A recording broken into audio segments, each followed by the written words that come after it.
ਹੋ ਗਿਆ ਹੁਣ? ਹਾਂ ਚਲੋ ਮੈਂ ਨਾ ਅਰਗ ਦਿੰਨੀ ਆ ਤੇ ਮੇਰੀ ਵੀਡੀਓ ਬਣਾ ਦਿਓ। ਸਹੀ ਆ ਰਹੀ ਹੈ, ਸੋਹਣੀ ਆ ਰਹੀ ਹੈ ਨਾ?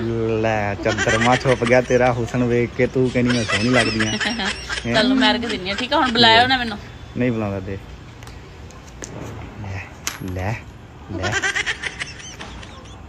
ਤੇ ਜਿਹੜਾ ਸੁੱਟੀ ਜਾਨੀ ਇਹ ਚਿੱਬੜ ਚੁੱਬੜ ਤੇ ਸਿਰੇ ਦੀ ਚਟਨੀ ਬਣਾ ਲਈਏ ਚੱਕ ਕੇ। ਅਰਗ ਦੇ ਲੈਂਦੇ ਮੈਨੂੰ।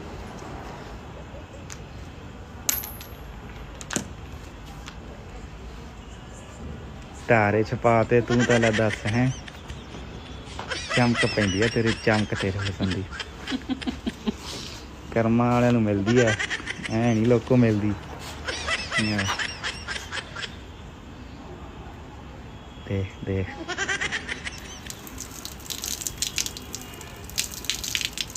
ਚੰਦਰਮਾ ਤਾਂ ਤੈਨੂੰ ਦੇਖ ਕੇ ਛੁਪ ਗਿਆ, ਪਾਣੀ ਕਿਹਨੂੰ ਦੇਈ ਜਾਨੀ ਆ?